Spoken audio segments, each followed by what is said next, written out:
അറ്റ്മോസ്ഫിയറിൽ ഒരിക്കലും ഞാൻ ഭക്ഷണം കഴിക്കാൻ വേണ്ടിയല്ല പോകുന്നത്. ഞാൻ എപ്പോഴും അവിടെ മുകളിൽ നല്ലൊരു സീറ്റ് കിട്ടാൻ വേണ്ടി മാത്രമാണ് പോകുന്നത്. പക്ഷെ എത്ര ഞാൻ കഷ്ടപ്പെട്ട് മുകളിൽ എത്ര നേരത്തെ പോയാലും അവിടെ മുകളിൽ സീറ്റ് നമ്മൾ വിചാരിക്കുന്ന സ്ഥലത്ത് കിട്ടൂല. കാരണം അങ്ങനത്തെ തിരക്കാണ് അവിടെ ഈ ഒരു സമയത്ത് ഉണ്ടാവുക. എല്ലാവരും അങ്ങോട്ട് ഒരുമാതിരി സ്റ്റേജിലൊക്കെ ആളുകൾ എന്തോ ഷോ നടത്തണം, സൂര്യനെ നോക്കിയിരിക്കും. സൂര്യന് നാണം വരുന്നൊക്കെ വിചാരിച്ചു പോകും നമ്മൾ.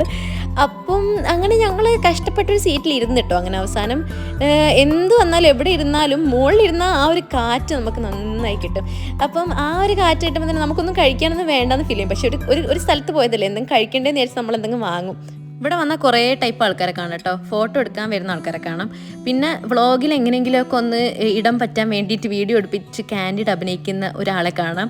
പിന്നെ അതിൻ്റെ അപ്പുറത്ത് കണ്ടില്ലേ, ഓരോ വർക്ക് ചെയ്യാൻ വേണ്ടി വന്ന ആൾക്കാരെ കാണാം. പിന്നെ ബാക്കിൽ കുറേ ഫ്രണ്ട്സൊക്കെയാണ് വന്നേക്കുന്നത്. പിന്നെ വേറെ ടൈപ്പ് ആൾക്കാരുണ്ട്. സൂര്യൻ എന്തേക്കും വെസ്റ്റിൽ ഉദിക്കുന്നതെന്ന് ആലോചിച്ചിരിക്കുന്ന ആൾക്കാരുണ്ടാവും. ഇതപ്പോൾ കണ്ടില്ലേ, സൂര്യൻ വെസ്റ്റിലല്ല ഗൈസ്, ഈസ്റ്റിലാണ് ഉദിക്കുക. നിങ്ങളത് കേട്ടനിരുന്നോ?